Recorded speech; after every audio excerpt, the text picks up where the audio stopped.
Let me have you address some criticism from the prior administration, specifically the vice president, who offered some pretty strong things to say about the administration's approach to the war on terror now in the new administration. He said this to Politico: "When we get people who are more concerned about reading the rights to an al-Qaeda terrorist than they are with protecting the United States against people who are absolutely committed to do anything they can to kill Americans, then I worry," Cheney said.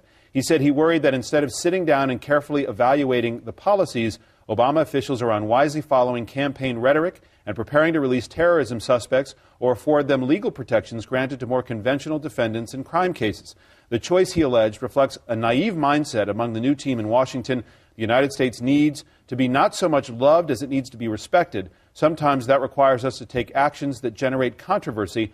I'm not at all sure that's what the Obama administration believes. Well, first of all, let me say that if respect in the world is what we're after, I'm not sure that that cause was advanced by some of the things that the vice president has said and done over the last 8 years. And what he said here is really irresponsible. The fact is that the president has announced a very methodical system for evaluating how we close down Guantanamo, how we're going to deal with those detainees, and he's proceeding in a thoughtful way. He believes, and I think most Americans do, that we can protect the American people and be consistent with the values that have animated this country for over 2 centuries. The vice president seems to think it's a zero-sum game. I think that's one of the things that was on the ballot last November. It was decided. Apparently the vice president is having a hard time dealing with those, with the verdict of the American people. I will say this: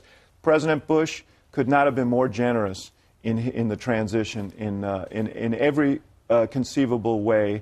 And when he left, he said, I'm rooting for you guys. I hope you do well. I believe that. Apparently the memo didn't go down the line.